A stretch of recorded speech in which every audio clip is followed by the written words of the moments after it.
Yeah. All right. Good morning, everybody. Can you hear us? We're good on the audio? Okay. And you Yes, guys are sir. you're all seeing the slide deck? Yeah. Yes, sir. All right. Perfect. All right. We just want to welcome everybody for being here today for our relaunch of our Grand Central Station video monitoring verification platform.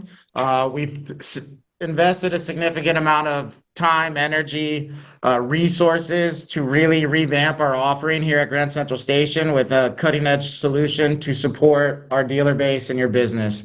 As more and more police jurisdictions are requiring either verified response or non-response, the time is now to really look at your offering that you're offering your customer base to meet with compliance. And Grand Central Station wants to partner with you to help with that, right? There's also a lot of great manufacturers that are leading the charge, be it with AI driven, analytics driven, cloud options, camera based solutions, where we're really coming up with some great offerings to be more proactive in our approach and preventative in our approach to security, right?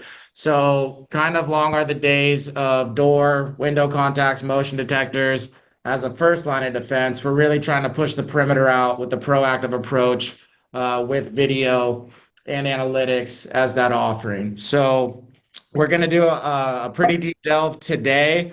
This is just going to be one of many future presentations as we dig into this. And just happy everybody could be here. We are recording it, so we'll send the link out as well. So if you want members of your team, your sales team, your operations, you can forward that on as well. And then we'll schedule some follow-ups with you. We'll try and hold off questions to the end if we can, just so we can get through it. Grant's got a pretty detailed presentation, but we'll definitely do a Q&A. I understand you guys are busy today as well too, so we appreciate the time. We'll try and be concise to that 2 hour mark. I understand if people need to drop off, but we'll try and get through it. So thank you all for being here. Grant. All right, good morning, everybody. I want to add my welcome and thank you for joining us. So today, as Sean said, we want this to be a launching point. So this is really for you guys, for us, for Grand Central Station. This is really the next place where we can see growth phase is really in video. It's getting harder and harder out there for some of the other stuff, but this is really the future. As we saw for anybody that was ISC last year, it's really starting to land and starting to get good. So today it's not going to be a technical training, although we're going to do some of that. We're not trying to sell hardware, although we'll discuss some options. We just really want to establish a dealer group here. I called it dealer group on purpose. I sent out the invitation. You guys have responded. So I just really wanted to fundamentally create a group that are kind of committed to this. As you'll see, to this as a program so that we're all successful. I'll add that we don't have every detail worked out to the program. I have a lab here. We continue to get products in, see how they work. We like to be able to answer your questions, as you know. So as Sean mentioned, I want this to be ongoing. So I want to be able to share information with you and new features and as we go. So what are we going to do today?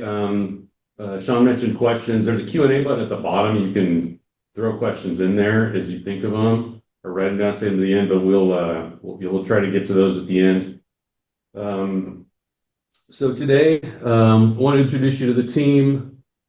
I want to set the stage for this whole thing. So if you've been doing video for a long time, there's going to be a few slides in here that you're going to yawn. I know I always do in trainings when you get in that first part of the presentation. But we want to kind of agree on what we're talking about and how we're referring to it, because as a group, we want everybody to be just really on the same page. Then we're going to show you some of the technology that's involved to kind of a high level, just so you have a baseline there. And then I want to talk about shared commitment, shared responsibility. So your customers, our customers' safety and security is the most important thing. And so we just all want to be in a line. to make sure that that happens. Later, we'll talk about more of the program and the pricing, and then kind of what the future holds, and then what the what the questions are that you have at the end here. So you already met Sean. My name is Grant Hardesty. I'm the technology manager here. And then some of the people that you likely already know. Ben Martinez is your business development manager, your sales guy for GCS. Shalonda runs our central station, takes care of the whole team up there.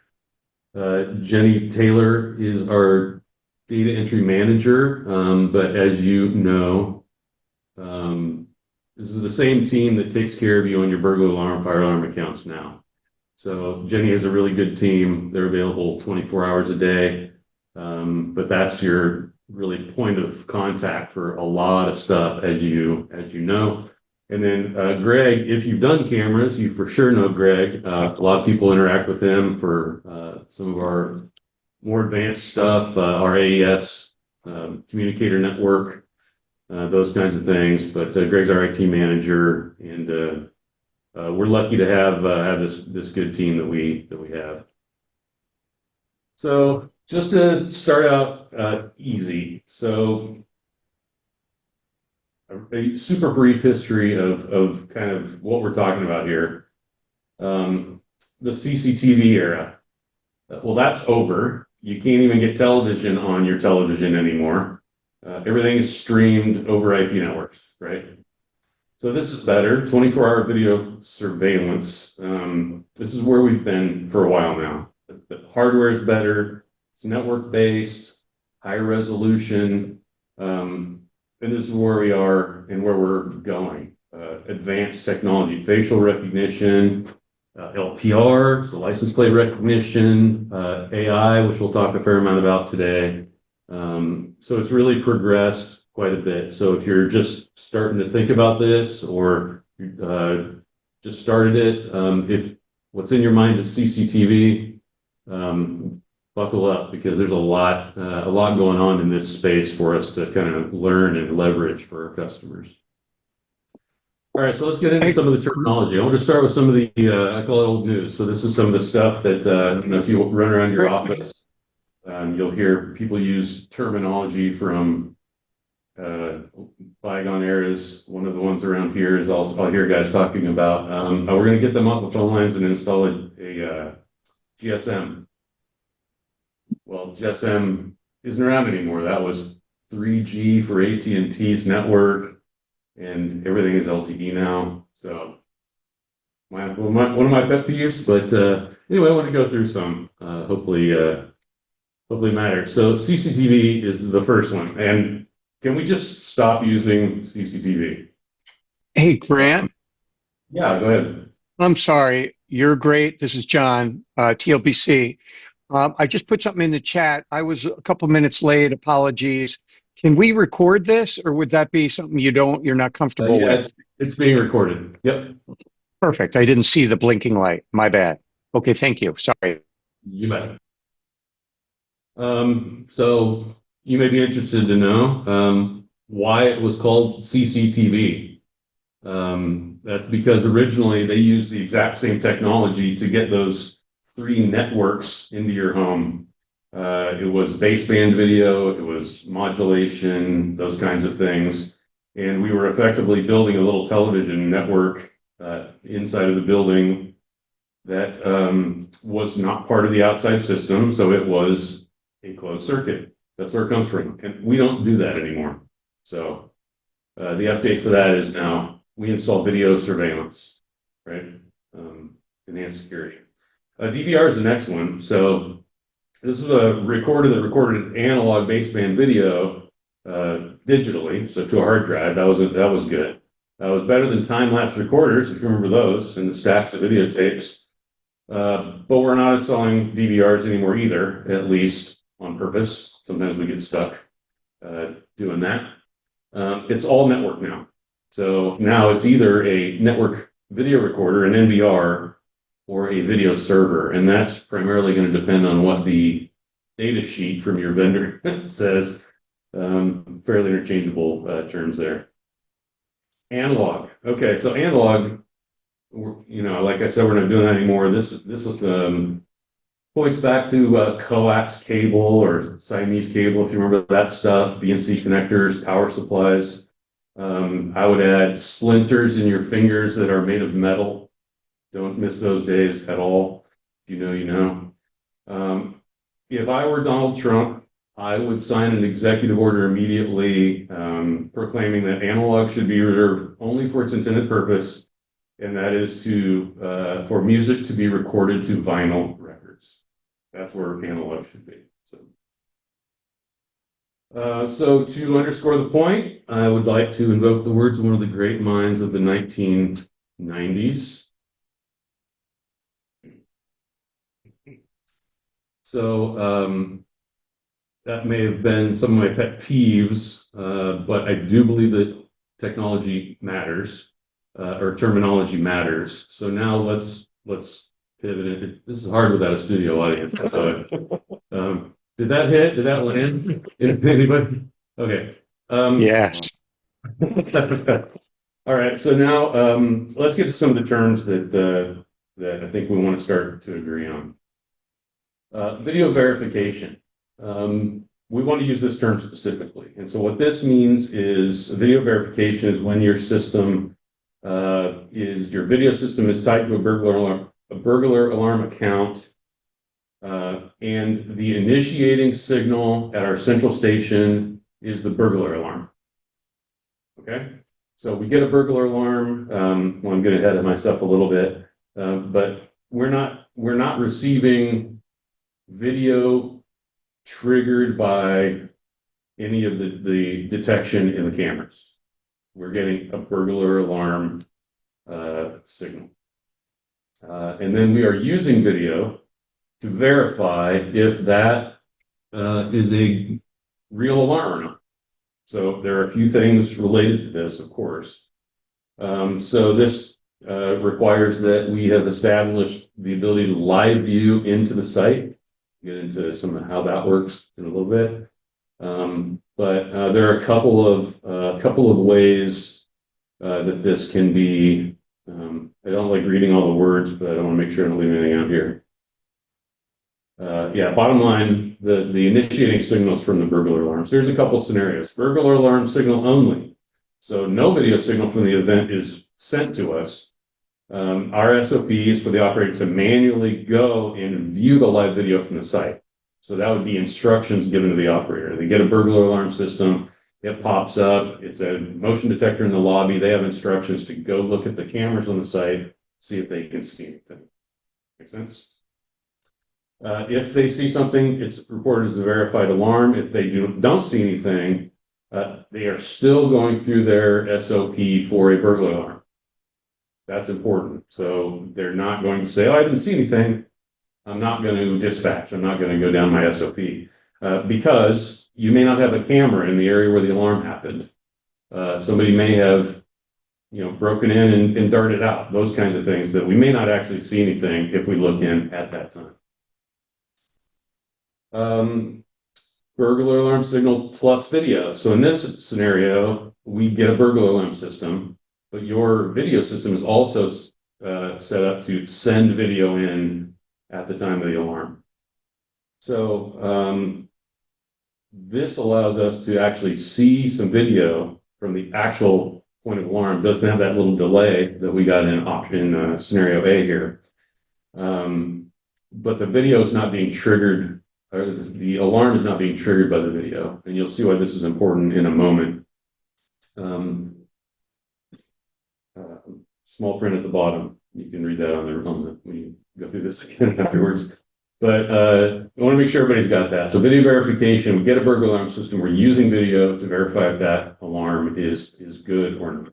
So some different flavors of way to do that. And those are the questions that we can answer for you.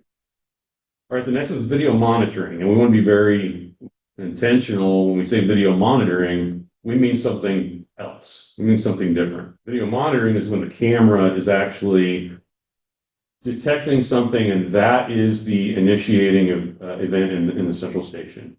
So we may also get a burglar alarm account, but we're getting that video as the primary thing to trigger the event in our central station. There are obviously some, but here are a couple of scenarios related to video monitoring, just to make sure we all have this. So maybe there's no burglar alarm system, maybe there's no burglar alarm on the property at all. The alarm signal will come in on a video account. The operator will see the video of what tripped, right? So we're monitoring that video. We're not just, hey, let's see if I see anything to validate the alarm. So that's the difference. We get both video and burglar alarm signals at the same time, and these accounts are going to be linked. So the reason we always want to link these accounts, the burglar alarm account and the video account, is just like the accounts that you have that have a phone line and a radio. Those come to us on two different accounts, but we link them together in DICE so that we don't have two different operators handling the same event on a site, you know, and potentially creating some confusion there. I'm actually getting off my notes, so make sure. Yeah, they do need to be linked. So does that make sense between those two things? So video monitoring is we're actually using the video effectively as the alarm. We're getting those signals directly from the detection system. A virtual guard tour. This is another thing that we can offer right now. What this is we're not getting signals. A virtual guard tour would be a scenario where a customer wants us on a regular basis to manually go and live view, look at their site. So here's the example: a customer subscribes.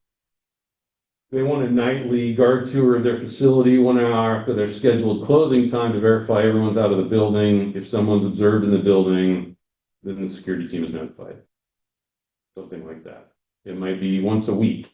It might be, you know, whatever the customer might need, but it would be, we manually go and we view live cameras on the site and kind of tour around their facility.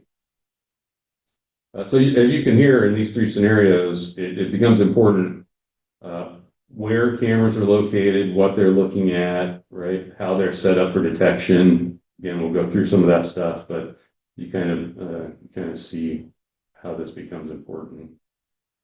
So those are the three big ones right now: video verification, video monitoring, virtual guard tour. I'm throwing this one in here too because this becomes important. Intent. So what our operators won't do is judge the intent of the people they see in the video. I see that guy standing by the front door. Is he going to break in, or is he just going to sleep? We can't be doing that.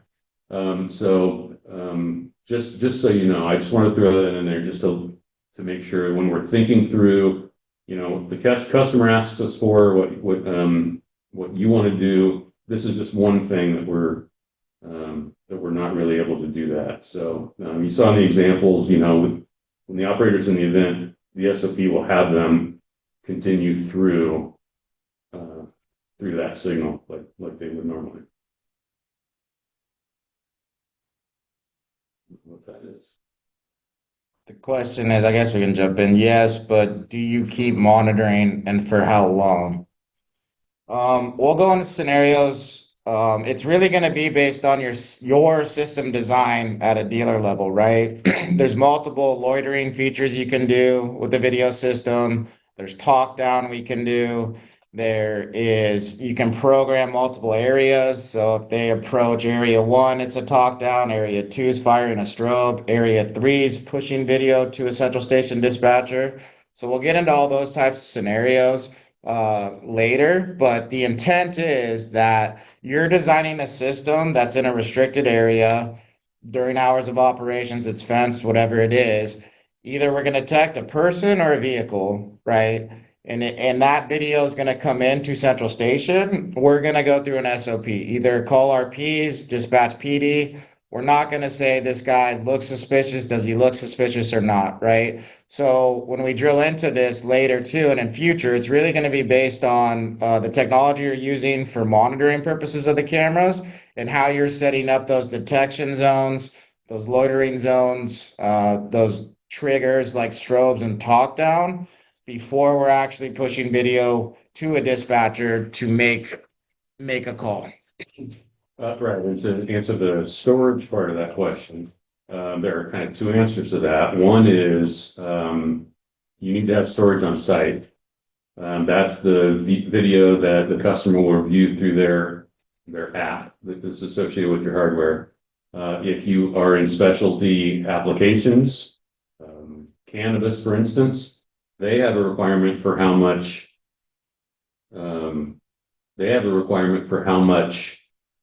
storage they've got to have, and that typically needs to be on site. As far as the central station, we'll get into some of our technology here, but yeah, we do, when there are events, that stuff does get recorded at our central station. And it is kept, not only with the video that we worked on, but also with a log of the operator's activity during the event. So should there be an investigation future, we can go back and kind of recreate all the activity that happened, the phone calls that were made, the video that was reviewed, the signals that came in or didn't come in, by the way. So yeah, so we do keep video of events, also at the central station. All right.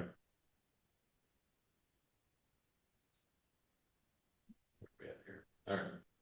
So now I want to get into some of to kind of walk through we've been talking about detection, analytics, we've been talking about some of this stuff. I want to kind of go through this in a little bit more detail, just so you have a background. Again, if you have been doing video, you know some of this stuff, but I just want to, again, as a baseline, kind of go through some of these things. The original kind of trigger that you get from a camera was known as motion detection. And I think every camera still has this in there for some reason. But motion detection, it's the simplest triggering. It's not smart. It's not good. It's honestly the thing that's always been a problem related to video monitoring, because I'll show you on the next slide, but all this is doing is looking for a change on the video. So that means a person, a vehicle, a cat, a shadow, a tree blowing in the wind, a headlight sweeping across the parking lot, anything that changes the image trigger. So that's always been a problem, but that's what motion detection does. Many false positive, that's a key term for today, is false positive signals. I'm going to minimize those. So here's what that looks like. It's kind of small, but this is what set up for a motion detection trigger looks like. On one, you can tell this is a fairly old graphic. I honestly don't know what product this is from, but you can see basically the settings you have is you can disable areas. So we're not going to get, I think I have a laser pointer. Let me try that. We can get rid of detection over on the lawn. That's great, but we're going to get, in this area, any change. So this shadow throughout the day, when there's wind, guarantee you problem.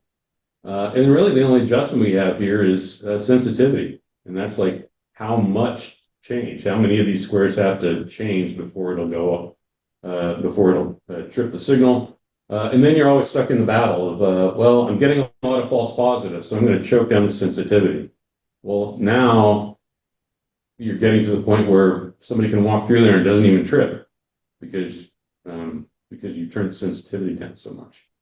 So it's kind of a battle there. So motion detection, I won't spend any more time on that other than it's old and yucky. So analytics is kind of the next phase. We're pretty much using analytics now. I think you're going to see that. So newer cameras, while you will see motion detection in there, now you're going to see some more advanced analytics. Some cameras companies call them events or standard events and smart events. So this is better than basic motion detection. You get additional settings. They're more capable of identifying something that is probably a person or a vehicle, and does a better job of filtering out some of the other stuff. So it's not just motion. Some examples of these, area intrusion. So that's actually the term for the analytics version of motion detection, where you draw an area and you look for motion in that area. But now we have other things. We have line crossing. So you have a gate, you can literally draw a line on the image, and if things cross that line, it sends a trigger. So there are a lot more tools to be able to set up accurate analytics. So this is what analytics look like to set up, or these smart events. And that is a little fuzzy. Apologies, I didn't realize that. But here you'll see a couple things. So I'm glad I found my laser pointer. Okay, so here we have scene change detection. And so this is built into the camera, by the way. Intrusion detection, I described, line crossing, and then there are more options out here depending on what your camera is capable of. And so in this event, number one, you want to go to the motion detection area and turn that off. We're not getting all that. And then here you see some of the other settings. So we've got a minimum size. So if it's smaller than this box, we're not going to get a trigger. Maximum size. If it's bigger than this box, we're not going to get a trigger. And now we have, some, let's look for humans or vehicles, which has to do more with shape and orientation, those kinds of things. Threshold is interesting when we get here because you can say, well, this is 1 second. You can change that to say 3 seconds. So if something's in your image for 3 seconds or more, than the analytic trip. So that alleviates a bird flying through the image, for instance, something like that. And then sensitivity is a similar setting, but it's a little bit less critical because you have all these other kind of parameters that you're able to set up. So that's analytics, and we should be doing those today. And if you in your product, if you dig into these, you'll see that there are probably some things in there that can allow you to maximize some of your camera systems today. So what's next after analytics? All right, AI. So what comes to mind first when you see AI or hear AI? Is it scary?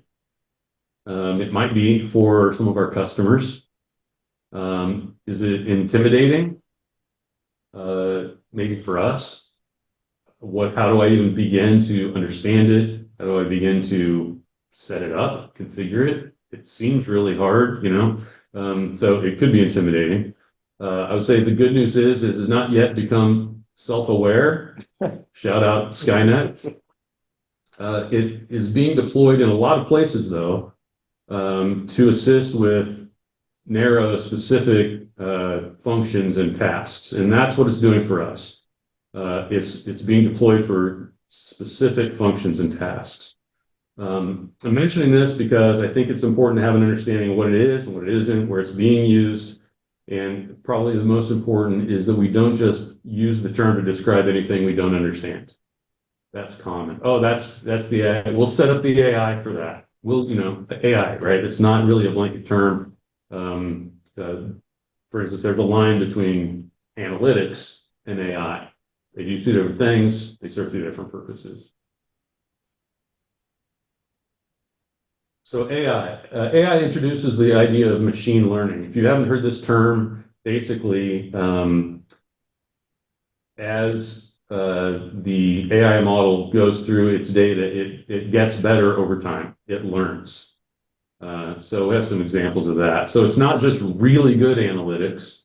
It's actually something that's built to become better and better and more accurate over time. And you can easily see the value in that, related to what we're doing here.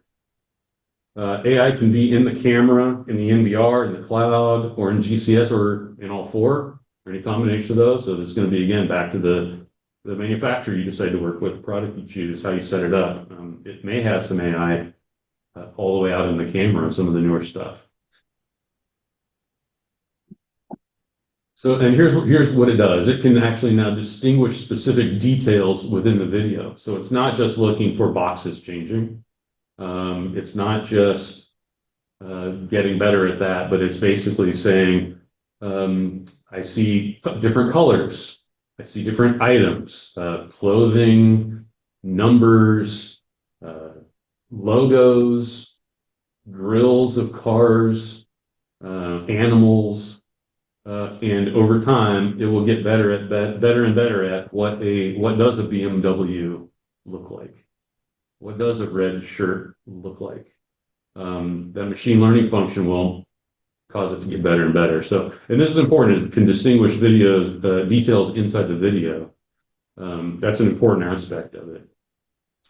So because of those flags, as an example, you don't have to search for an event by date, time, start time, end time, and then scroll for an hour on that blue bar at the bottom of the screen until you figure out, oh, that's when that happened. Now you can search for red shirt and you will get clips of people in red shirts.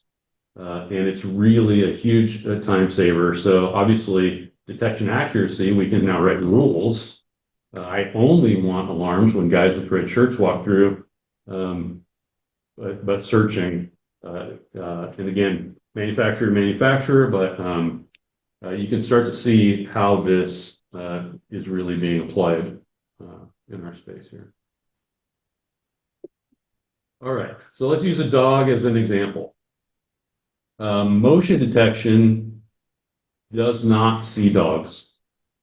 It sees squares or pixels. It just won't see a dog. So analytics gets better. Analytics might see this. It looks more like a dog, but we all know that that's not what a dog looks like. A dog looks like this, right? Three-dimensional. It's mobile. It's got an infinite number of, not infinite, but there are different breeds and colors and sizes. Most importantly, angles of approach, right? Our two-dimensional dog there definitely looks like a dog to us, but what if he's coming towards the camera or spinning around on his tail? We still want to know what a dog looks like. And over time, AI will say, oh, dog looks like that too. And it will get better and better. So what's left regarding AI? I mean, it's obviously a large discussion. I just wanted to hit it at a high level today. I hope that kind of makes sense, especially when it's lined up against motion detection and analytics. It's really its own thing. But, you know, again, people worry about their privacy. And the more cameras there are, the less privacy we will have, right? And it's a validated concern. There's now an NDAA list that tries to keep, you know, is intended to keep China at bay from deploying, you know, bad software into these things that we're trying to use for our security. The looming TikTok bans. So the things that are seeing us, people acknowledge that it can be a problem. And so our customers are aware of this. They're right to ask questions. We need to understand, you know, what their concerns are and how to talk to them about it. My opinion is that there's plenty of data on us out there already. TikTok, Facebook, I mean, they've already got pictures of us if that's something you're concerned about. Security in today's crazy world of chaos is not the place to draw a line in the sand, right? I'll be on my phone all day long, but I do not want cameras in my house. Doesn't make sense today. I think we probably all agree with that. So the difference between data and big data, man, they're all muted again. I don't know. So if you get that one, you're probably a nerd from the 90s. But anyway, so you can ask this guy and he will tell you everything is going to be just fine.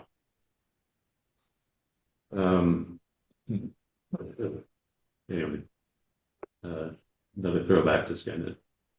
All right, so let's pivot a little bit. So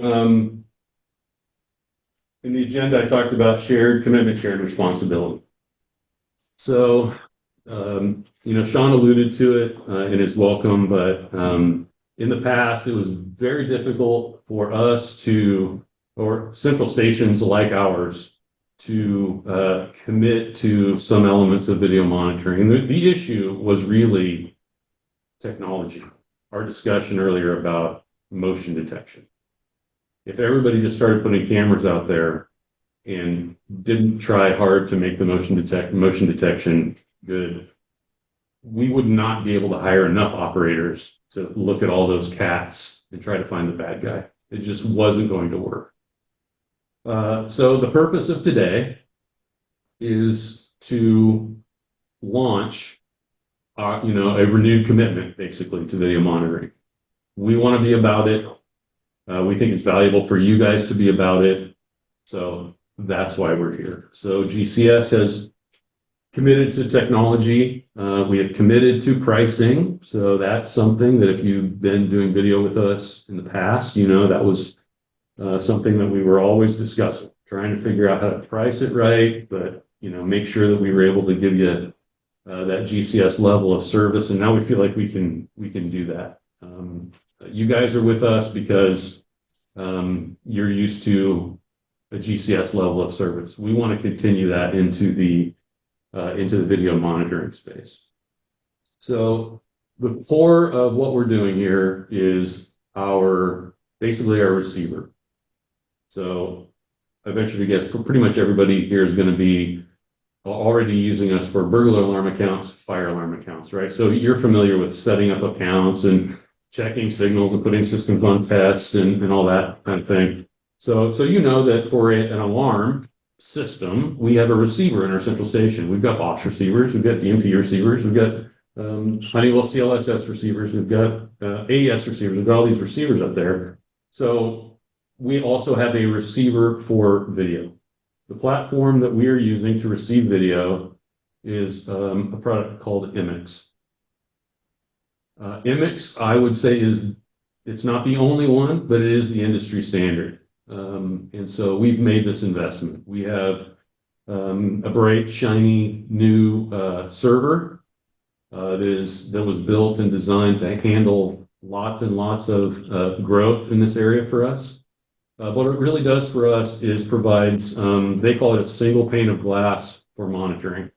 So what does that mean? What that means is that our operators, there's 30 plus of you guys here today.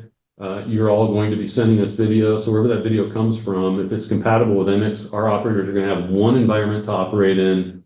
And so their efficiency remains the same throughout any of these processes. So what IMIX does is they develop a library of integrations with products, and then they make it workable in our central station. So you may be familiar with IMIX, maybe not, but this is the video platform that we're using to receive signals and drop those signals to our operators for them to handle in an event. So this is what it looks like. It's a little bit small, but this is the best graphic I could find. Where's my laser pointer? Here we go. All right, so over here on the left, what you see is the queue. So what this is on a monitor on the front wall of our central station. This is where all of the alarms come in. So the operators can see, just like burglar alarms, they see all the alarms coming in, and then they can basically grab an alarm and pull it down to their workstation. That's what we see in the middle here. So this middle graphic here, this is what the operator sees during the event. So there will be some information, there will be site notes. The video clip that got sent in is right here.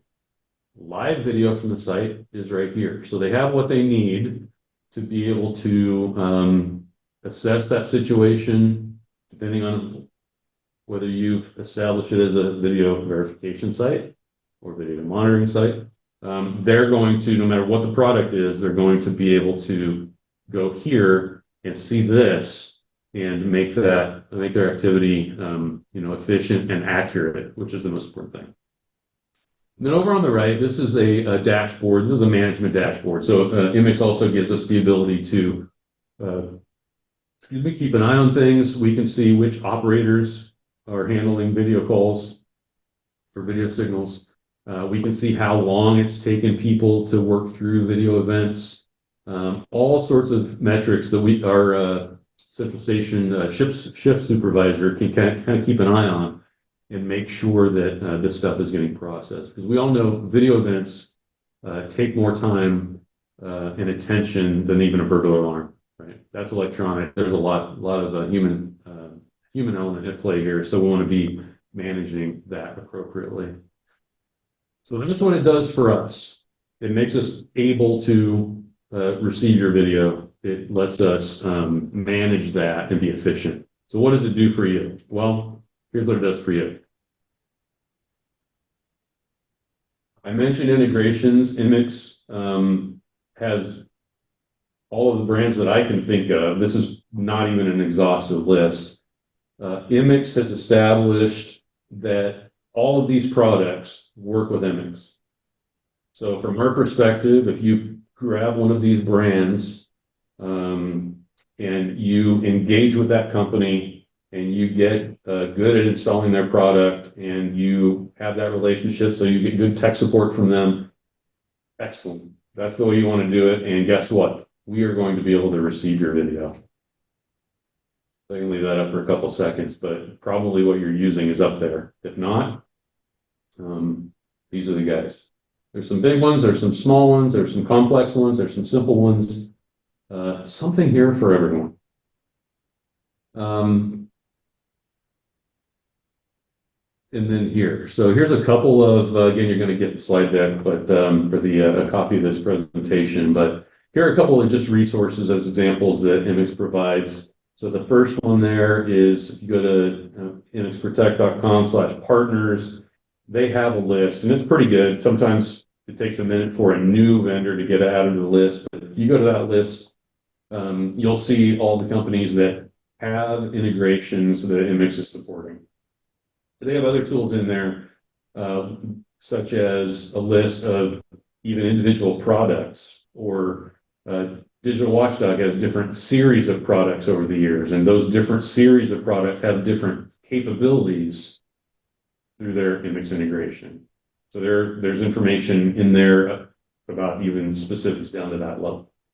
And then I found that this is actually also can be valuable. I mentioned we have a lab here, we do some testing. So this is a tool they provide online. You go on there, you put in some information that they need, IPs and things like that, and it will do a quick go, no go. It'll tell you if your device is going to work with Immix. So you're not bugging Greg, you're not trying it at your customer site for the first time. I would encourage you, if you're early on with a product, set it up in your office. This is a test you can do, and it will tell you if your stuff is going to work with Immix or not.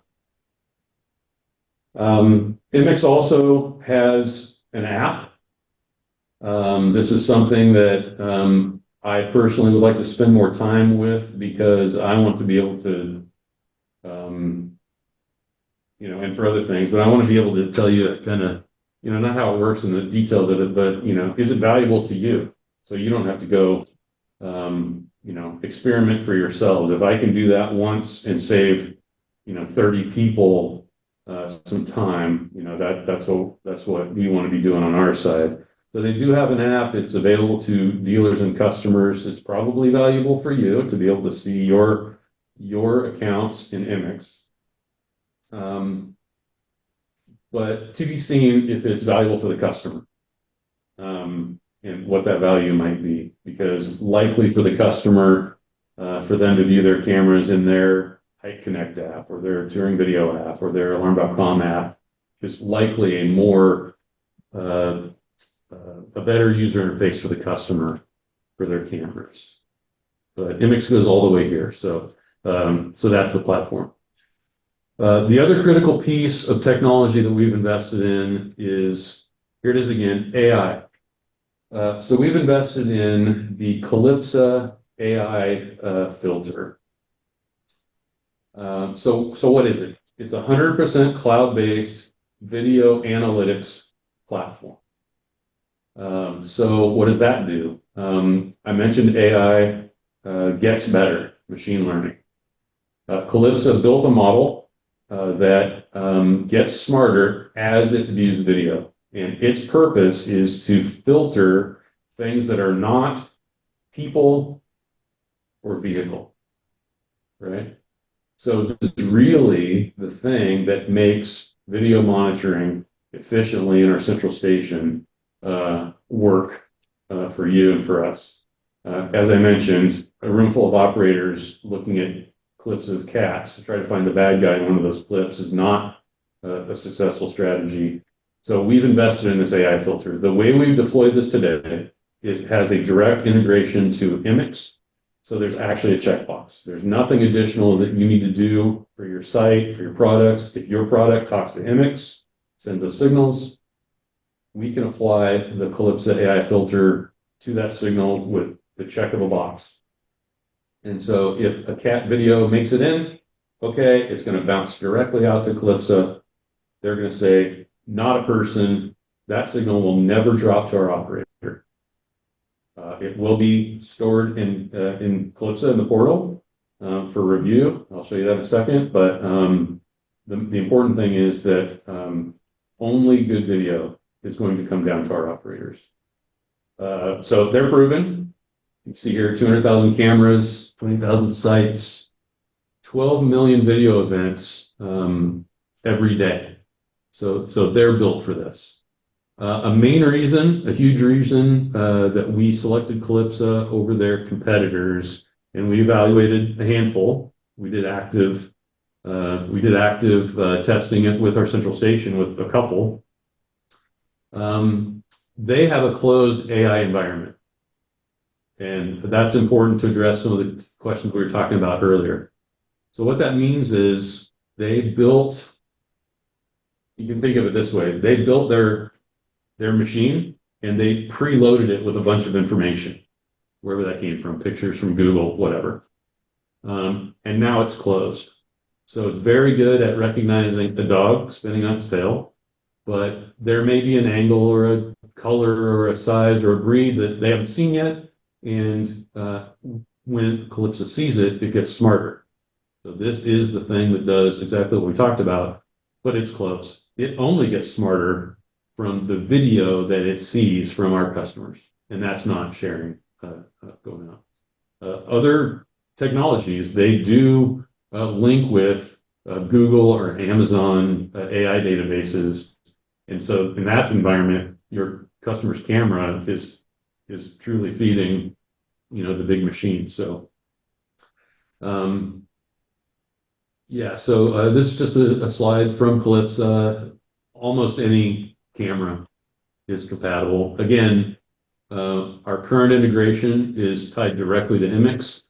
It's very simple, it's very clean, and it's full function. But in the future, there are potentially special applications that sending video directly to Calypso might be valuable. And those, if you get to that point in the future, we'll be sharing those things as we, get to them.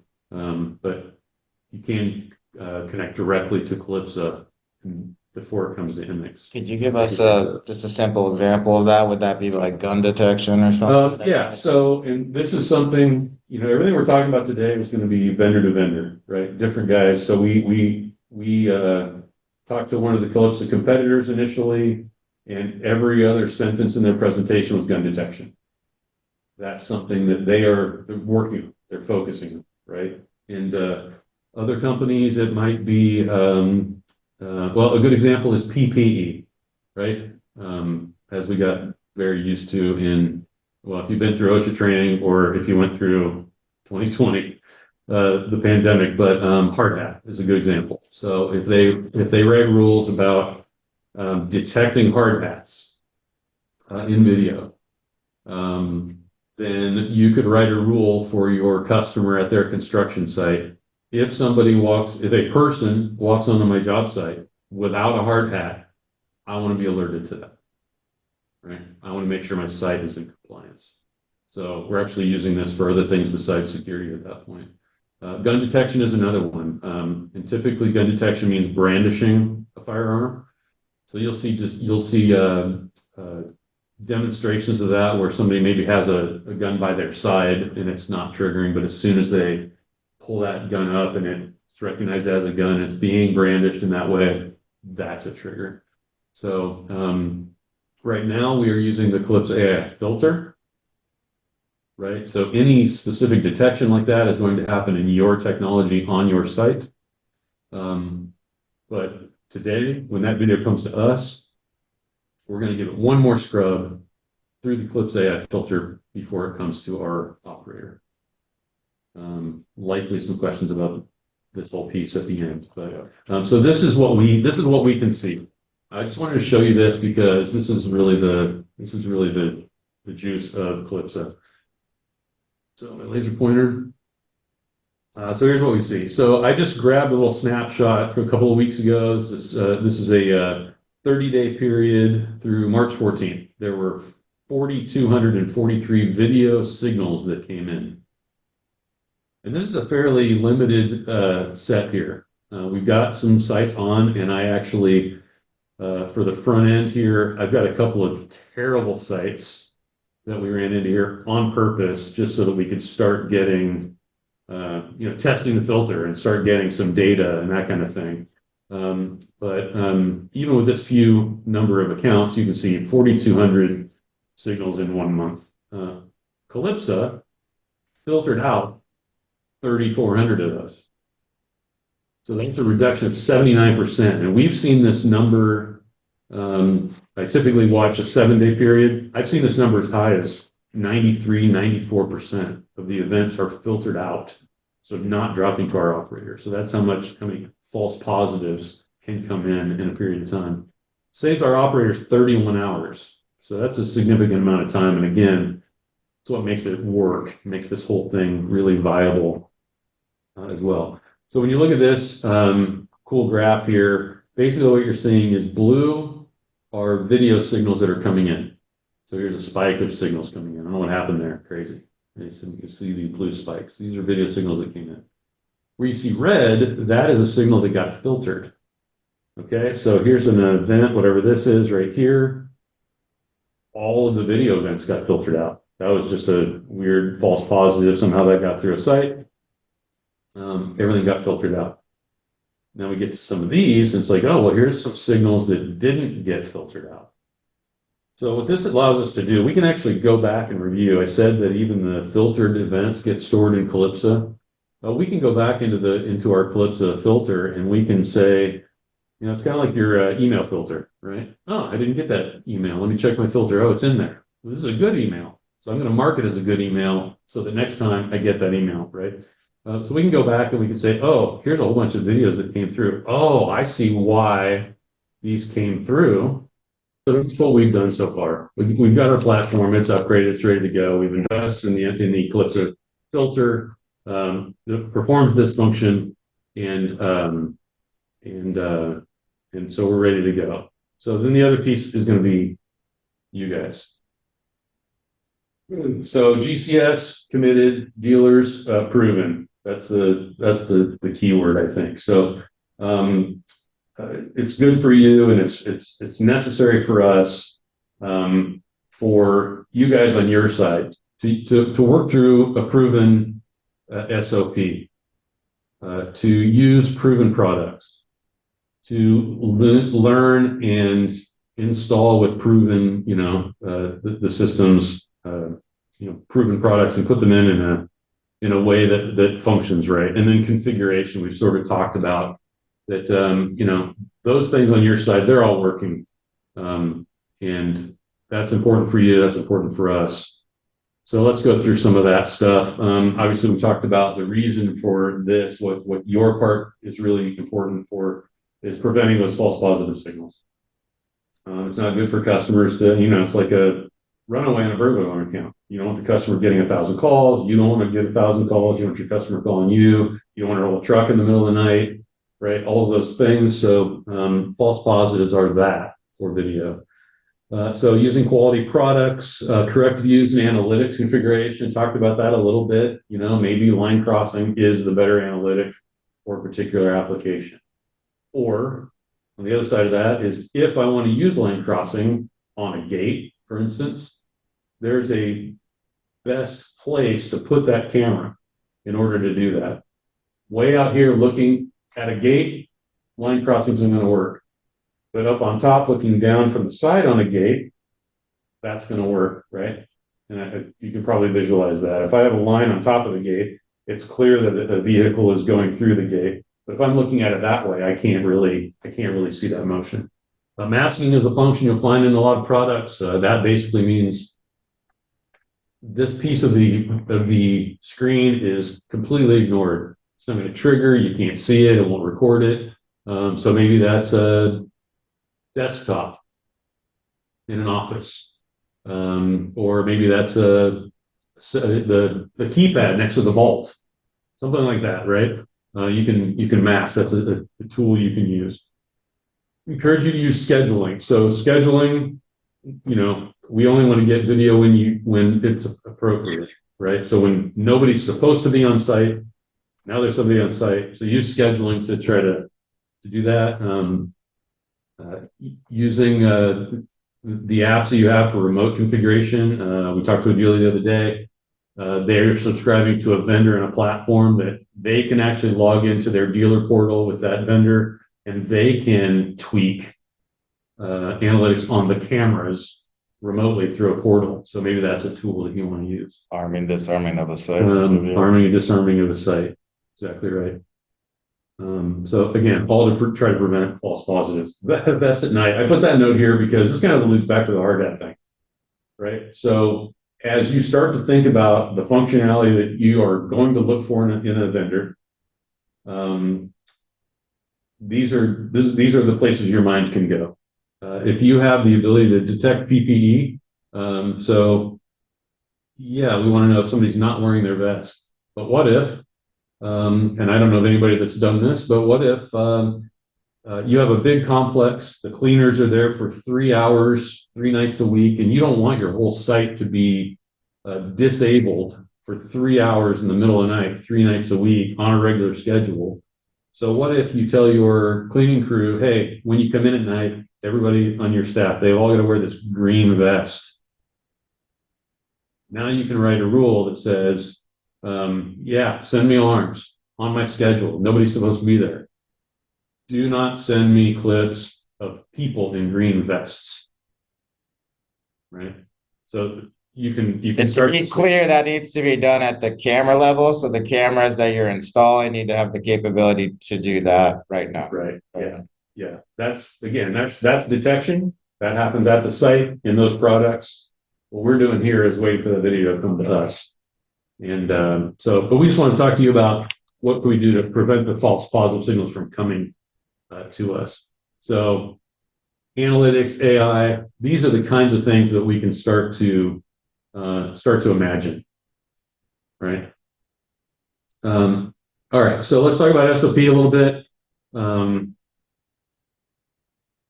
SOP just means that we've established the method of communication. So what this is not is, hey, Greg, I installed the customer's camera system that they provided for me. And can you monitor this? Right. So, and Greg's probably on here. He can tell me how many times that's happened in the last month, but I've heard that conversation before, and, in standard GCS fashion, trying to take care of you guys. Greg is excellent at trying to make those things work. Not every time, but we want to get to a point where instead of that, you guys know what we need. You collect that information ahead of time. So here's we've got a couple of forms that we want to start using. So the first one, and you probably have already done this for your burglar alarm accounts, the video can be very, very different.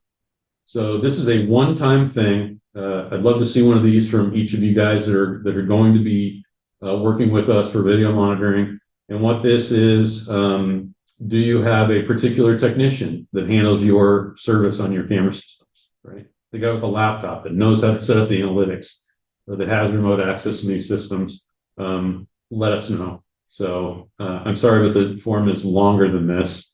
I'm just showing you the top of it. But so this is a one-time. Just give us information on who on your staff is going to be handling video questions, who's going to be setting up systems, and how do you want us, as a baseline, how do you want us to handle your customers' video systems, right? So this is kind of like, okay, ABC Alarm Company, their video customers, they want this to be happening on every one of their customers, just like you do for burglar alarm.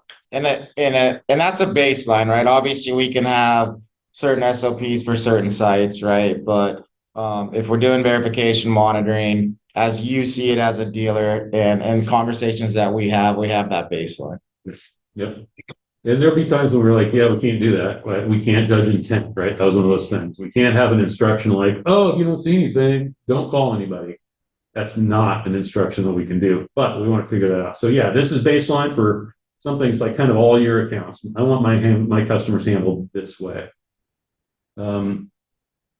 This is a form that there's a ton of information on this form. We don't always need every bit of it every time, but it does help you know what to collect. So really, this process starts in the sales process. You're talking to your customers about what they want, what they need, normal program. But then now you say, okay, we're going to put in this. We're going to add video with a monitoring function. So in order for us to do that, we're going to need this information about your network. We're going to need your IT guys to do these things, right? I have to get this information to Greg and Jenny in order for this system to come online properly. And this is something that you can collect that early on. When you have an installation date, you can send it over. We could start, we'll see if we have any questions and really work together to make sure that we can get these deployed that day when you're on site. How would that be? So this is going to be one per site. This is where you collect all that customer information. You can give blank ones to your sales guy so that you can, flip through them when he's talking to the customer and try to capture this information. Yeah, I'm sure they will do that every time. All right, we'll just have one form because of the critical nature of this. When there are changes to a video account, we just want to have something in the file so that we're always on the same page in terms of changes that happen to the account, whatever that might be. So easy stuff. This might be a good time to bring it up. So if there's add deletes as far as cameras, you have to think of it like security protection, right? If you're going to a site and you're adding a motion detector, you need to add that description in GCS, right? And add that zone. Same goes for cameras, right? I think the misconception, the preconception was that I have 16 channel NVR, I have 16 cameras on site, we're doing video verification, is that you're going to pick and choose all 16 of those cameras. 4 of those cameras are only critical cameras. 8 of those cameras are critical cameras that we want verification on. And our pricing is based on the cameras that are actually coming into GCS, right? Not that full system of 16 if you choose just to do 4 or 8, right? So we've had some dealers in the past, they have a 16 channel NVR and they only installed 8 cameras the day of installation, right? And they had room to expand. So they put a 16 channel unit in. They added 4 additional cameras 6 months down the road because there was an issue at the site. Customer wanted more cameras. We need to be notified of that. We need to enroll those 4 individual cameras into IMIX as well too, to be able to have access to those. So just because we have like a looking capability, the perception that the NVR is networked to IMIX, we actually enroll each individual camera as part of that site. So this is critical that we get that information. There as you engage with video verification or video monitoring, you will start to see that there are a lot of details. This stuff just helps us collect that detail. Another great example is scheduling. You will see scheduling in camera setup, in recording on the NVR, in the cloud, in your portal, probably scheduling. There's scheduling in IMIX, right? So if you send in a new site paperwork and you're talking about scheduling, maybe we want to have a conversation about, okay, make sure that we're applying a schedule in the right place, right? Because if you put a schedule in your camera or in your NVR, and then you ask us to put a schedule in IMIX, well, what if they're not quite the same and then something doesn't happen, right? So we want to be synced up on that. So which schedule are we setting for what? How do they work? You'll get into scheduling more with the vendor that you work with, but that's another example of something that's like, we want to make sure that's nailed down ahead of time. Not, my customer had an alarm, right? And he said he didn't get a call, or he said he didn't, the operator told him there's no video, those kinds of things. We don't want those things. All right, so now I want to pivot a little bit to the connections. How do you get these systems into our central station? So this is going to be super high level, and I'm happy to hang around after if there are specific questions. But I just wanted to go through some of these. So I just grabbed some of the graphics that I found that are the most clear. But the first one is just kind of a standard, basic system. This is going to be residential, small commercial, super common. It may not be monitored at all. But what you see here is an NVR with a built-in PoE switch. Cameras will plug directly into that PoE switch. Typically, the configuration of these cameras is plug and play. So you don't even have configuration to do there. Any configuration can be done just one time in the NVR. The NVR has a network connection to the LAN, the local area network. This is the customer's network on site. It's plugged into their network here. This allows the customer to access this NVR from a PC that's also part of this network in the office, as an example. This would also be a basic configuration to get this NVR connected out to the cloud. So in a customer site, this router, typically not complex. There's no rules in there, nothing blocking anything. So any of the products you're going to choose, typically they have the ability to tunnel out and get out to the outside world. But this is just kind of a basic configuration.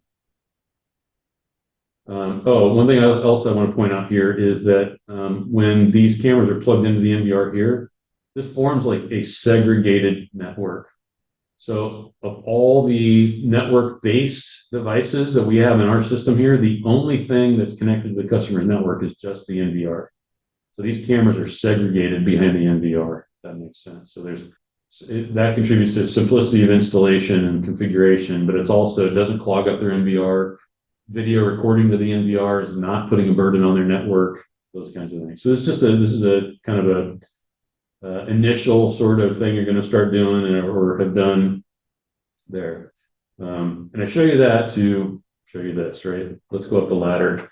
So there's a little bit of a different configuration. So this is still kind of a standard configuration, a standard connection, but now it's connected to us. So here you have an NVR connected to a switch, but you see that the NVR, all of the cameras, the customer's PCs, they're all connected to the same network now. So now all these cameras are exposed to all these devices, pluses and minuses to this configuration. Just a little bit of a different configuration, but all these devices go through the customer's router, which we will come back to, out to the internet, right? They're using the internet to connect through to us. Number 2 here, this is us. This is our MX receiver. Well, actually, this is our MX server down here. So in order for us, don't get too overwhelmed by this if you're not used to this, but I just want to demonstrate some complexity here. In order for us to have access to live video, which we've talked about, video verification, burglar alarm comes in, operator goes to live video, reaches out to your site. In order for them to be able to do that, we have to know what is the IP address of the network on site. This is the WAN, wide area network IP address. That IP address needs to be a static IP address, meaning it never changes. The Comcast modem in your house, every so often, that IP address will change. If that changes, we can't see the cameras from Central Station. So we need to know the address. It can never change. So the customer has to subscribe to a static IP address. Their router, if it's got rules, they're going to have to deal with their router. The NVR will have an IP address on their network. Now it's going to have to be assigned a specific port number, which is kind of its identifier inside the network. And now in this router, their IT guy, somebody's going to have to write a rule that says when a request comes in at this IP address to talk to the device at port 80 or port 8000 or port 553, any of those ports you might be familiar with, the router knows, oh, you're asking for the NVR. So I'll put you through. If those rules aren't there, or if they have security on their firewall, then we can't reach it. So there's a ton of configuration that has to be done there. Again, I tell you that to tell you this. Let's go up the ladder a little bit. Pluses and minuses, by the way, to both of those configurations, and it's site by site. Cloud integrations. This is more where we are today. If you have currently video systems connected to our MX platform, it's probably connected through that previous setup. Greg has asked you, well, what's their WAN IP? Is it static? What port am I looking for? Right? He's asked you all those questions to get all that stuff set up. Hey, we got him. We're live. Okay. So what is a cloud integration? A cloud integration is, think about your Nest thermostat. Nest thermostat, you hang it on the wall, you add it to your Wi-Fi, you open up the app, there's your Nest thermostat, right? Come back 3 weeks later, you open up the app, there's your Nest thermostat. So what's happening is the device on site is continually making sure that it is staying connected to its cloud. So Nest thermostat is always maintaining its connection out to the outside. So that's this connection here. The hardware on site. So this is a graphic from alarm.com and OpenEye. They're on the same graphic, by the way, because you may have heard alarm.com purchased OpenEye. So now they're working together. OpenEye is primarily a camera system with a very well-developed cloud and management portal. Alarm.com, you're probably familiar with. You can have all of your burglar alarm accounts, all of your fire alarm accounts. You can have all of your customers really inside of the alarm.com platform. So if that's what you're looking for, it's a good option.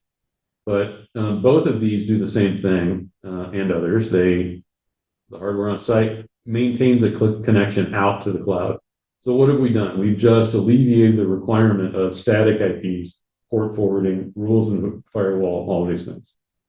So then the cloud, when there's an integration between alarm.com, OpenEye, DMP, Turing Video to MX, what they've done is made a simplified method of connecting this cloud to the MX server.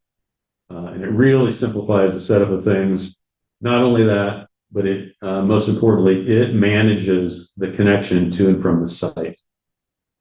So this is huge. So cloud integration is kind of a high level look at that. And a couple of those vendors that we work with that we have accounts in our central station now. Yeah, cloud integration, I hope that makes sense. Another good cloud integration that we've seen is Turing Video. I want to talk about them today because let's just talk about some of the other stuff as well. So what Turing did is, well, this kind of looks like that first slide. Here are my cameras. They're plugged into the PoE switch on the back of the NVR. There's a LAN connection to the customer's network, and that connects out to the internet, right? Well, we just talked about cloud. So Turing has their Turing Vision cloud, their portal. This system maintains its connection out there all the time. So we've solved that problem. But what Turing did, and if you were at ISC, you may have noticed for kind of the first time, it seemed like almost all the video vendors got to the point where they said, we figured it out. We've got the solution. All you need to do is put a little box in the network on site, and we're going to use that box to help maintain the connectivity and find the cameras in the network. Simplify this whole thing. We're going to put a box inside. DMP has a box. Checked has a box. Check Video has a box. Everybody had a box last year at ISC, which in my mind was like, finally, good job, guys. Y'all got there. Turing did this quite a while ago. They were early on. So this Turing bridge is a pretty phenomenal device. You add it to the network, which means you could add it to another network, if I'm not mistaken. We'll get the Turing guys in here maybe in the future and let them talk about this. But this bridge, basically, when you introduce this to what appears to be a typical camera system, What they've done with their bridge is this is where they apply their analytics layer. I'm sorry, their AI layer, right? So the video is being run through their bridge, and this is where they're flagging red shirts, black pants, BMW grill, um, big white delivery truck, small black sedan, right? Those kinds of things. And we get a couple of things out of that. I mentioned detection accuracy and searchability. I don't think you're going to find much easier searchability for events than the touring video. You go in their platform and you literally say, I want to see white BMW SUV. And you may get an Acura MDX in there, but pretty much you're just going to get a series of clips that are white BMW SUVs. It's really pretty cool. The other thing that they did, they're known initially for that AI layer for the flagging of elements of video, with all the things that I talked about. They've been doing this since very early on. The other thing that they do, and they're not the only ones, but another thing that they do is that's terrific. If you've done any video for any amount of time, you get a call from your customer and they say, "Oh man, we had a break-in last night. The police are asking for the footage." You know what that means, right? You show the customer how to pull footage, how to review video and find things and pull footage. They don't remember. Yeah, that's gone. So now you're rolling a truck. He's taking a blank thumb drive. He's doing all that work. He's finding the thing. Who knows how long that takes? Hour, 2 hours. Loading it on the USB drive, and they hand the USB drive to law enforcement. With this ability to, well, I'll just tell you, touring specifically, you're storing video on cameras and NVRs on site, but you do have a bucket of storage out on the cloud. If you have that event, you can save that event. In turn, save that out to the cloud so that it doesn't get overwritten on site. It's out there indefinitely at that point. It's not a ton of storage, but it's plenty of storage for you to hold some of these events. Now, when the police call and they say, we need the footage, you can literally email them a link to the video. And that is a game changer. So again, they're not the only one, but they're good at it. We'll bring them in the future. But again, cloud integration. They've got a cloud integration, just like Alarm.com and OpenEye. So again, meaning there's no requirement for static IPs, port forwarding, all that, right? Exactly. Yeah. So they simplify the connection to the site, and then the customer. The cloud means the customer. You've got some interaction with that, on a daily, service basis, whatever. But Imix can then connect to that cloud. We don't have all the on-site network requirements. So one more I want to show you, and there's a couple of reasons for this. This is a very interesting company, CamAct. CamAct went to the show last year, and guess what? I did not see in the CamAct booth. I didn't see any cameras. No, I take that back. I didn't see any CamAct cameras in the booth. So what these guys have done is they built a box that's really purpose-built to have some pretty advanced analytics for detection, and also for the purpose of going into an existing system and finding a huge variety of cameras and being able to use those in a verification or monitoring application. So I just grabbed this graphic because look what I'm seeing here. That looks like a Hike Vision or half a dozen other companies' turret camera, no big deal. But that's an Arlo camera. Here is a Nest camera. This, I think, is one of those weird little, what is it, Blink or Wink or something like that, the Home Depot. I'm not sure this is another dome camera, right? But they work with basically any RTSP, RTSP, ONVIF, all these typical camera technologies, and they will find those cameras and establish those links. So this is really, many of the vendors that you talk to will say, oh, we have a good way to go and take over an existing camera system. And they may, but you may find that if you are intending, this is actually a huge opportunity for you. We found it to be for us to go back to all of your existing camera customers and say, let's talk about video monitoring or video verification. This is a very good product. Maybe you add this to your portfolio to go stick this box inside, just like ISC last year. Stick this box inside the network, and not 100% true, but pretty much it'll find all the cameras and then it'll establish a connection outside. And it's a very simplified process. The other thing I'll point out here is we've been talking about person and vehicle, and that's what matters at our central station for sure. That's why Calypso is dead focused on that. But here you see a few interesting things. Here's person, good. Well, here's squirrel. So they've got, for some reason, I don't know, a really important bird feeder or something. They need to detect that. But look down here. So this one, you can, plenty of AI will, or analytics will detect a truck, but this is detecting a UPS truck. So it's taking into account color, logo probably, shape of truck, that kind of thing to identify this as a UPS truck. Well, maybe they got lucky on them. Well, maybe not, because this one is a little white, red and blue logo USPS truck. So they have got really, that's something that they're really developing. Lots and lots of rules. This is probably the place that you can detect a yellow hard hat. But it's a good product and one worth looking at for that. There's a question. Retro application. Sorry. There's a question if we could support DDNS services, and I think this might be a good slide to possibly address that. Well, we can.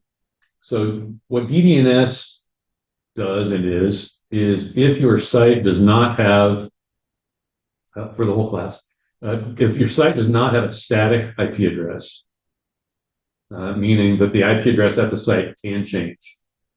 DDNS is another service that you turn on.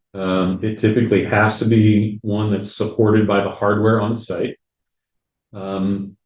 You have to go there and establish that, and what that's doing is sort of forcing that. I call it persistence, but the function in the device on site is maintaining its connection out to that DDNS service. So it's kind of a difficult way to create a cloud, cloud in the way we're talking about it here. So if the IP at the site changes, it doesn't really matter because the DDNS service knows what the new IP address is already. That's what DDNS is. So we don't have like a DDNS service that, oh, you have one of those. Greg can just say, okay, well, here's your information. Typically, it does need to be a DDNS service that's supported by the hardware on site. So that's something I would say if you end up selecting, well, let's swing back on this one. If you have Hike Vision installed, right, and it's not got a cloud that has an integration to it that way, yeah, you can do that, but you're going to want to go into your Hike Vision NVR and see which DDNS services, and you're going to want to get that set up and going so that and then give us that information. But we can't support an IMIX. We can put in an IP address. We can put in a DDNS address. So yeah, that's the long answer to a short question. I just wanted to kind of talk about what DDNS is. Yeah, I did kind of skip over that. So actually, thank you for the question. Anyway, so yeah, CamX going back. This is a good solution. You may want to take a look at them. Another one we probably want to get in here to talk to everybody, because I've learned a lot about thinking how this is going to go in working with CamX. I have one of these boxes. We've had it in the lab. I've tested out a few different configuration scenarios, and it's not magic. It's not plug and it found all my cameras and it showed up at GCS and I didn't have to do anything. Not quite like that, but it's close. It's very good. It's good enough, in fact, that one of the announcements last year at ISC was from none other than IMIX. IMIX announced uh, uh, something called SiteLink. And that is basically them creating a much easier way to get your site connected into the MX platform. So in effect, if you have an older site, right, tagging on to what I was just talking about, if you have an older site that doesn't have static IP, it's older hardware, it doesn't have functionality, they have partnered with Connect to use the Connect box as their first partner. I think there will be others in the future. But to put the Connect box, and there is a site link integration direct between the Connect box and Connect. So that dramatically simplifies that setup. And it is supported by both of these companies to get that done. So just a little, that's one of the reasons I brought Connect up. But I want to highlight some of the companies that are really progressive in the space. Alarm.com, they if there's something interesting, something valuable, in a lot of cases, Alarm.com is going to go buy that. So there's a lot of stuff out there, gunshot detection, now OpenEye. Checked, they just acquired. They acquired Check. So there are a lot of things at Alarm.com. So they're pretty progressive. It's good to, you don't use them, it's always kind of good to subscribe to their Facebook page or whatever, and kind of watch their news feed, see what they're up to, because I can kind of tell you about where some smart people think things are going. A lot of value in touring, and then We do have some DMP dealers on the call as well too. And so, DMP came out with their XV box last year at ISC as well. And that truly is just one of these Camac boxes, white labeled as a DMP box. So there's a lot of similarities there too. So Camac's really kind of the front runner as far as integration partners, DMP, MX. So that's all stuff we're tracking as well too, and trying to have, some of the stuff rise to the top, because if anybody's going to ISC next week, Grant's right. Now there are going to be more boxes, more analytics, more cloud integrations. And so we're trying to vet that out as a group and a dealer group too. And we're open to you guys bringing new products. If you see something at a show or a manufacturer comes in, bring that to us, because we definitely want to evaluate that and see what the best solution is out there. But we've tested a lot of this stuff. We've met with all the manufacturers, and we're really confident in kind of the names that we're bringing up today. Not to say that there's not others out there, but just really strong partners that have helped through this process and are kind of leading the charge with video verification, analytics, AI, all the stuff we're discussing. So absolutely, and I'll throw this out there. I will be at ISC next week. I have a list of companies that I want to go get updates from, or things I want to investigate. So I'll throw this out there. If you have a product that you're using, maybe that's not one of the majors, feel free to throw me that information. I'll make sure I get by those vendors and just kind of have conversation with them, and it'll just if you desire to it just might give us a little bit more information to help support you down the road as well. All right, so we'll talk about the future. For one thing, we're proud of our investment here. We feel like we are ready to have today's meeting. And so if you have not been here, if you've not come to meet up with us here, if you want to see our central station, feel free to reach out to us. We can come to you, we can come talk to you, help you with stuff you got going on, but we'd be happy to have you come through here and see what we're doing and how we're doing it. So that's one thing, and then I'd love to make today be a regular event. So so I'm shooting for maybe a quarterly, and then I definitely had multiple vendors when I was asking them for slide decks and data and information, that kind of stuff. Hey, can I sit on that? Can I fly on the wall? Can I need me to present anything? Because they'd love to get to groups like you that are showing direct interest in what's going on. So shouldn't be any issue to do this quarterly.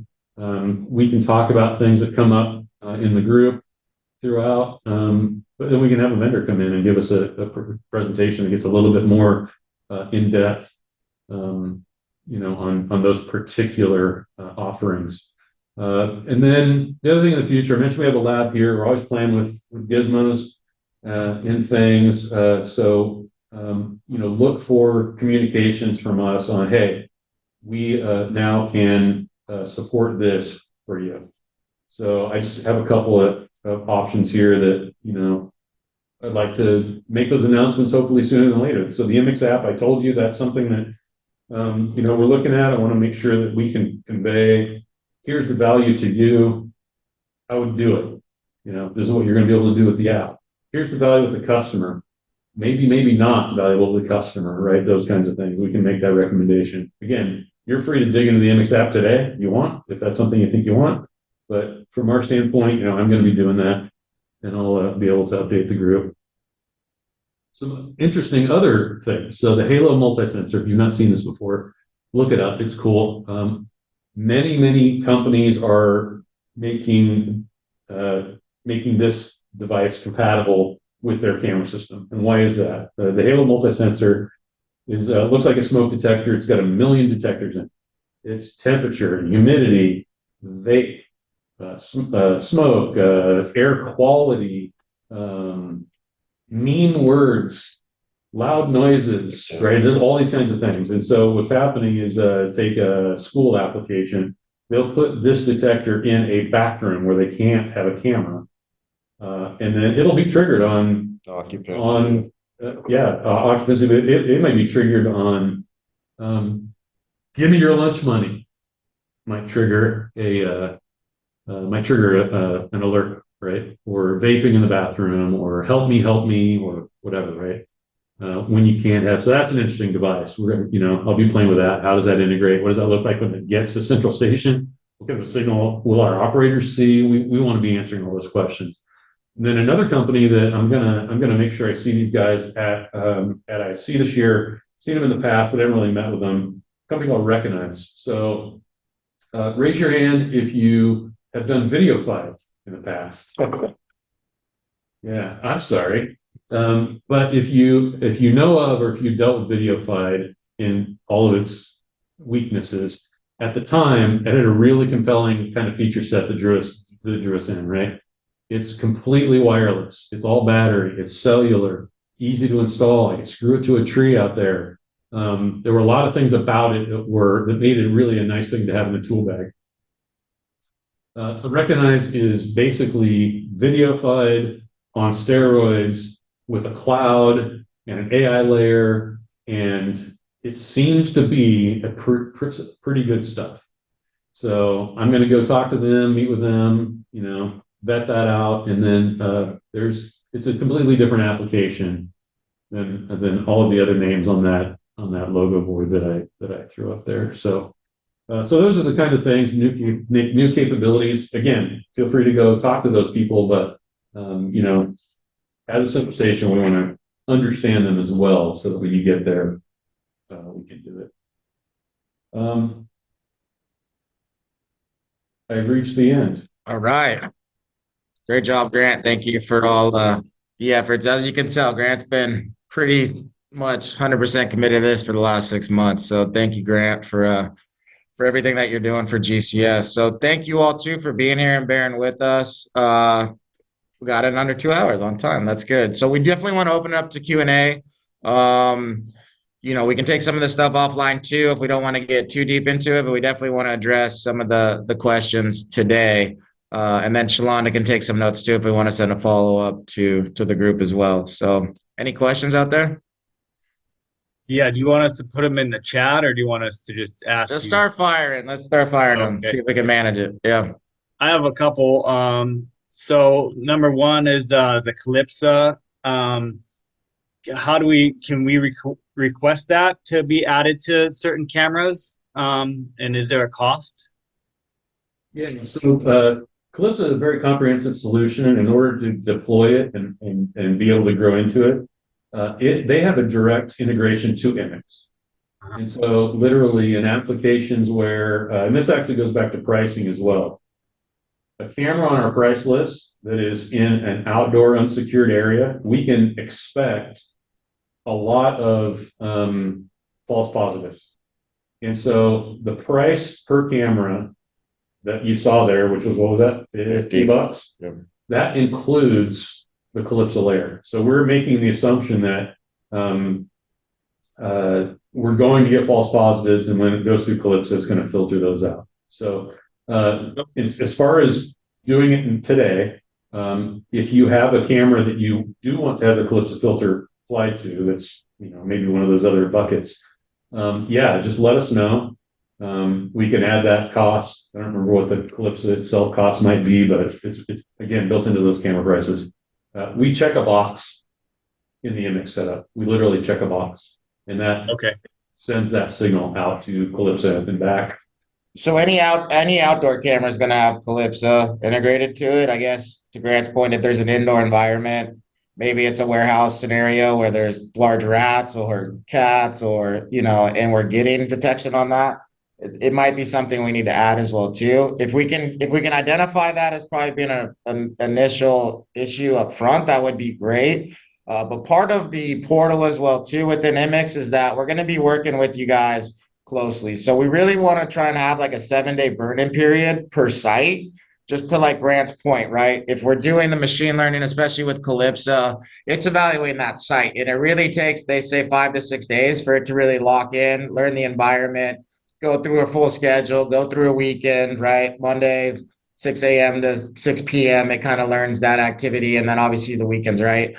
So common practice, will follow up on that too. It'd be like a 7-day burn-in period. During that initial burn-in period as well, we'll be seeing what's triggering, right? And you'll be able to see what's triggering. We'll work with you to try and dial that in. Maybe it's the analytic, right? We really want you guys to be responsible for that site and be checking in on it for sure in that first 7 days.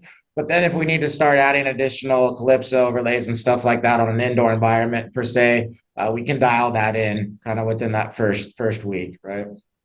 Okay. Yeah, I'm comfortable with this level of integration at this time because this is very comprehensive. So you're not really missing anything. A direct Calypso relationship would be if you want some other detection, other specialty detection. But this is full feature. This is the full AI filter through this integration. That's why we kind of wanted to launch this way. Okay, and then I saw on the price list you guys are offering a talk down option. Is that implemented now? I know there was some like pending training for the operators and stuff. Is that active? We have done talk down. We do talk down. I actually now have the Axis IP speaker in the lab, so we're going to be. That's another thing. Obviously, there are a lot of things that IMIX that we can do through IMIX that will be these future announcements. For instance, I don't want to get too far ahead of us, but the idea of a virtual doorman.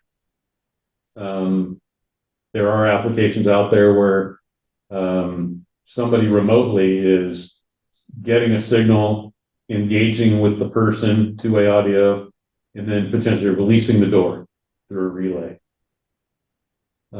Maybe not a common application, but those are all things that we don't want to say, yeah, we can do everything because we want to deliver at our level consistently. But yeah, we expect those things to be coming. And those are things that we're proving out in the lab in real time. Okay, I got one more. I'm just curious if I know there's a dealer app for the accounts, the Dice app you guys just rolled out a little while ago. But is there going to be one for the user side, so users can put their accounts, like we could assign their accounts to them and they can put them on test and check signals and things like that? So is this for like a security or fire account, or are you talking about for video? No, yeah, more for standard like security and fire accounts.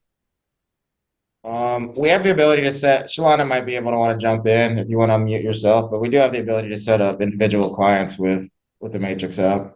Oh, okay. All right, good. Yes, we do have a clients can set it up, and it's really a conversation between us and the dealer, because right now not many end users are utilizing the app that way.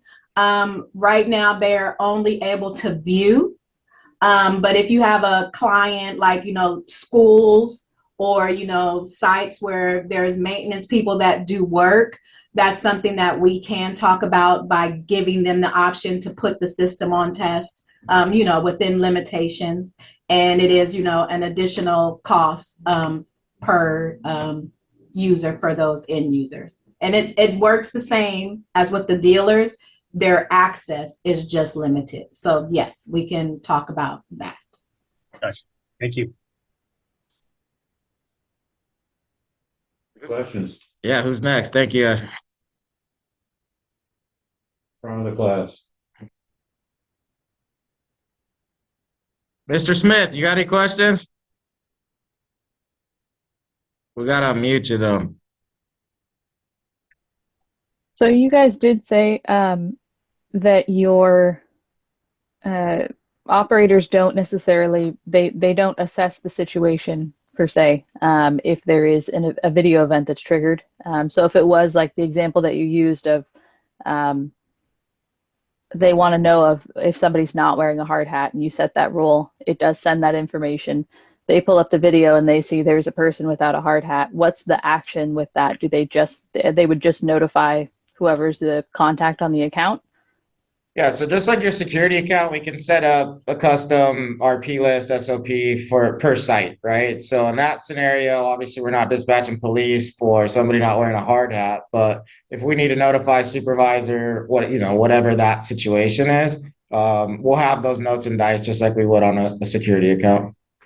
Yeah, that's an example of something that maybe is just happening within that, the envelope of that system. So the customer has an app for their CAMX system or their touring system, and they're getting alerts directly to the OSHA, the union OSHA guy that's on site right now. So you can go out and find that guy with our app. Maybe that signal isn't one that gets sent to Central Station.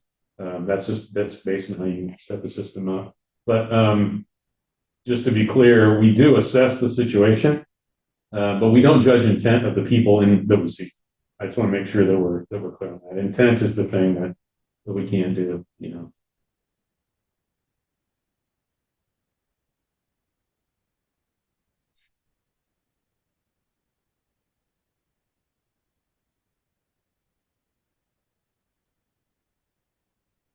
All right. Well, 11:01. Yeah. Any other questions before we jump off?